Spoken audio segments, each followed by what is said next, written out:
नमस्कार, मैं अभिषेक उपाध्याय। आप देख रहे हैं टॉप सीक्रेट। मेरे साथ इसमें जुड़ी हुई हैं रुमाना सिद्दीकी, किसी परिचय की मोहताज नहीं है।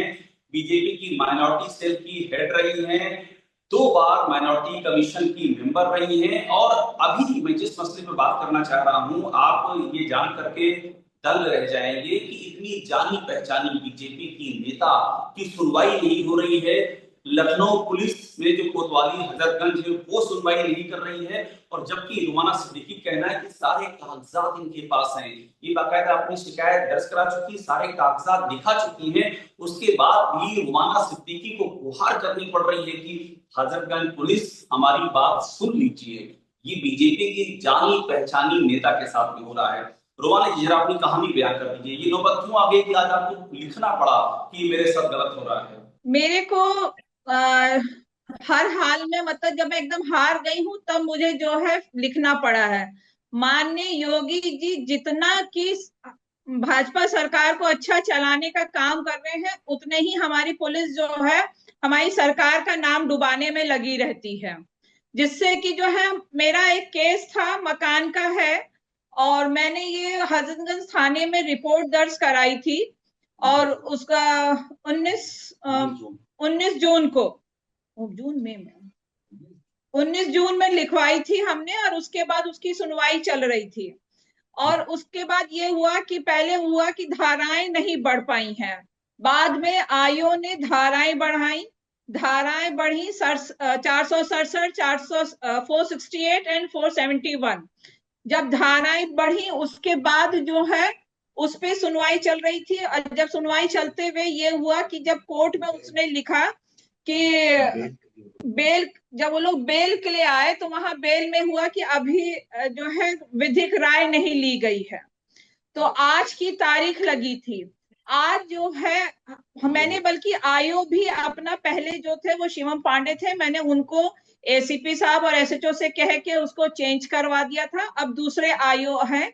और इन द मीन टाइम वही आईओ जो यहाँ डालीबाग चौकी में थे, मैं बहुखंडी मंत्री आवास में रहती हूँ, और जो है ये डालीबाग चौकी में जो है आईओ थे। एक बार संक्षेप में आपका मामला भी समझा दें दर्शकों को, उसके बाद आप उसकी उसकी डिटेलिंग में जाइए। आपका सीधा सा मामला ये है कि आपने एक फ्लैट खरीदा था, लेकिन आप रजिस्ट्री नहीं करा पाई थी, और आप इसके पहले की रजिस्ट्री कराती। जिसने आपको फ्लैट बेचा था उसने वो फ्लैट किसी और को बेच दिया, आपके साथ में धोखाधड़ी की गई। इसके ही खिलाफ आप कोतवाली हजरतगंज में गई थी, यही कहानी ना पूरी? हाँ, ये कहानी है। उसमें ये था कि जो है, जो हम लोगों ने एक, उसमें एक एग्रीमेंट हुआ था, जो बिल्डर के साथ बैठ के एक एग्रीमेंट हुआ था कि अब वो जो है हमें फ्लैट नहीं चाहिए, हमें मकान मतलब पैसे चाहिए। तो उसमें ये हुआ था कि 40, या तो मतलब ये है कि हमने जब उसमें ये करा था कि जो है हमें वो पैसे वापस करेंगे। उन्होंने यहाँ पे आके हमारे साथ एग्रीमेंट करा। एग्रीमेंट करने पे जो है उन्होंने हमसे कहा कि हम आपको पहले 5 लाख रुपए कुछ देंगे, फिर 40 जैसे बाद में देंगे। पर उसने हमें वो पैसे नहीं दिए। जब वो डेट आई तो उससे जब पूछ, वो डेट बीत गई जो समय उसने हमसे कहा था कि हम आपको पैसे देंगे, पर जब वो डेट बीत गई तब उसने हम लोगों का, मेरे हस्बैंड के मोबाइल पे एक स्लिप भेजी, जिसपे कि एसबीआई कैसरबाग बैंक की स्लिप थी। तो उसपे उसने ये कहा कि जब ये पैसा क्लियर हो जाएगा हम आपको जो है पैसे दे देंगे। जब वो पैसे नहीं उसने दिए तो जाके जो हस्बैंड ने फिर उससे पूछा तो उसने कहा कि मान लो कि ये फर्जी की हो सकती है। तो मैं और हस्बैंड बैंक गए। बैंक के मैनेजर को हमने जो एफआईआर दर्ज कराई थी वो दिखाते हुए हमने उनसे पूछा, तो मैनेजर साहब ने बताया कि इस तारीख को तो कोई भी अकाउंट में वहां स्लिप पैसे चेक ही नहीं जमा हुआ, यानी कि वो फर्जी था। उसके बावजूद उन्होंने उसकी जो है और भी चीजें दिखाई कि उसने वहां पे फर्जी, बहुत उसके ऊपर केसेस हैं वहां पे, मैं बैंक आपकी में बात भी से उसने। आप सीधा सा संक्षेप में आप ये कह रही है कि आपके साथ में फर्जीवाड़ा हुआ है, धोखाधड़ी हुई है, उसको आप बयान कर रही हैं। अब कहानी इसके आगे बढ़ती है कि आप बाकायदा लखनऊ पुलिस के पास गई, आपने हजरतगंज कोतवाली में सारे साक्ष्य दिए, एफआईआर दर्ज हो गई। एफआईआर दर्ज होने के बाद आज ऐसा क्या हो गया, या अब ऐसा क्या हो गया कि आपको ये आज सब? कोर्ट में डेट आज कोर्ट में डेट लगी थी, और आईओ ने जो डेट, जो धाराएं मेरी बढ़ाई, फर्जी नामा देखते हुए धाराएं बढ़ाई, वहीं दूसरे आईओ ने आज जो है वो धाराएं हटवाने के लिए उसने वहां पे पर्चा काट के दे दिया है। अब विधिक राय नहीं ली है और पर्चा काट के कोर्ट में दे दिया कि उनपे ये धाराएं नहीं लगती। एक प्रदेश सचिव है सपा का, सऊद मुशीर, उसकी इतनी बोलबाला चल रहा है, उसकी कंपनी है जेनिथ डेवलपर्स करके, और उसमें उसका पार्टनर उसका खुद अपना साला है फहद सिद्दीकी करके। एक तो उनकी जो फर्म है वो आज दिन तक रजिस्टर्ड नहीं है।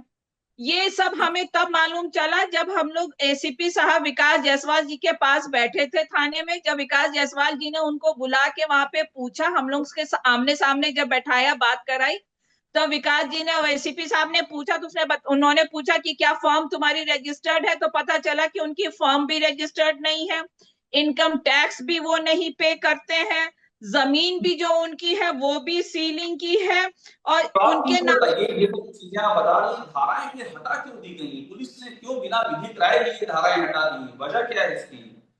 यही तो नहीं समझ में आ रहा, इसीलिए तो हमने ये स्टेप उठाया। नहीं तो मैं आज दिन तक, क्योंकि मैंने अपनी पार्टी के बड़े सीनियर लीडर्स से भी, जो मेरे से भी सीनियर्स लोग हैं, मैंने उनसे भी फोन करवाया था, पुलिस से सब कुछ था, और जब विधिक राय आज दिन तक नहीं आई है तो इन्होंने यहाँ से पर्चा काट के जो है केस हटा दिया है। और तो हम ये लोग तब से हुआ है जब आपने बड़े लीडर से फोन भी करवा लिया था कोतवाली में, उसके बाद जी, ये हुआ है?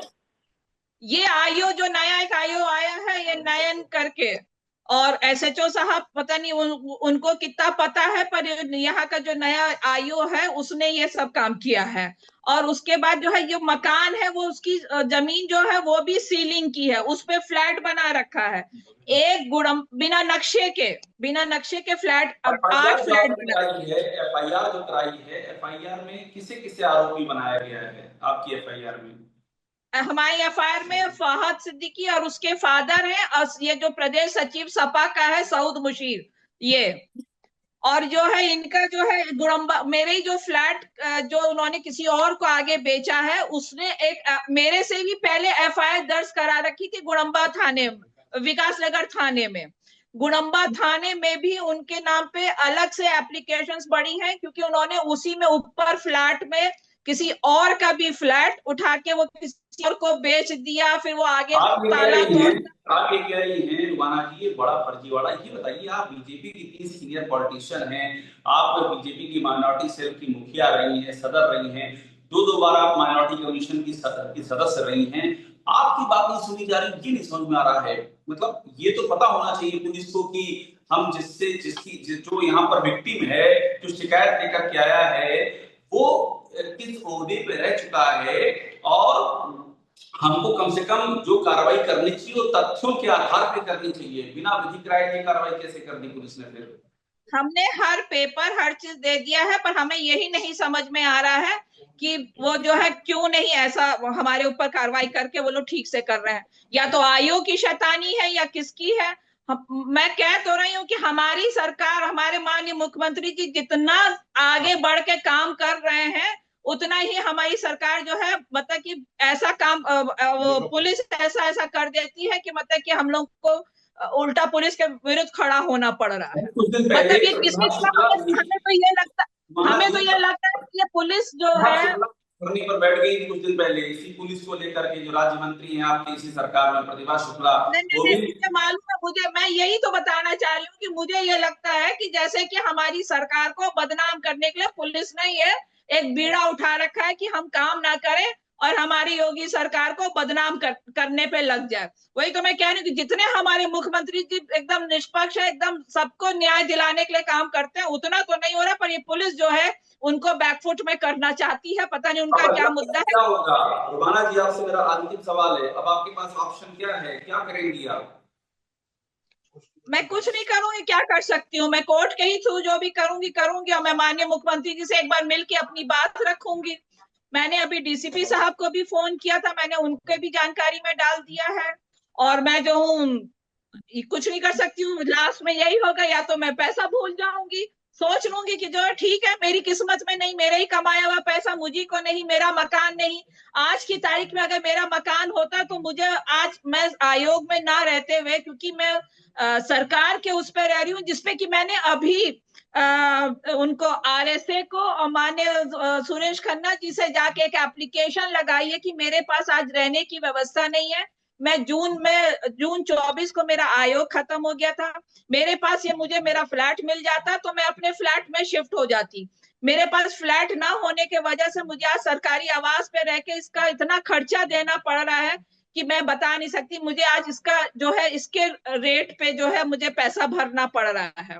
तो मैंने तो ये भी एक एप्लीकेशन आरएसए को दे रखी कि मेरे को अभी कुछ थोड़ी दिन की मोहलत दे दी जाए, जिससे कि मैं अपनी कोई व्यवस्था कर सकूं या मेरा इन लोगों के साथ केस निपट सके। तो मैं है, नहीं होगा तो लास्ट में मैं कोर्ट के और हार उस पर जाऊंगी, मैं करूंगी, देखूंगी क्या कर सकती हूँ मैं।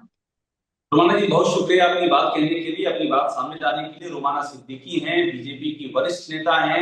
मैंने पहले ही बताया कि माइनॉरिटी सेल की मुखिया रह चुकी हैं, 2 बार माइनॉरिटी आयोग की मेंबर रह चुकी हैं, और उनकी जो तकलीफ है, जो समस्या, उसको बयां कर रही हैं। और ये कह रही हैं कि सारे दस्तावेज देने के बावजूद, एफआईआर होने के बावजूद पुलिस ने जानबूझ करके उनके मामले में गलत किया है, इसकी खुल करके गवाही दे रही है। ये अपने आप में बड़ी खबर है। शुक्रिया रोमाना जी बात करने के लिए।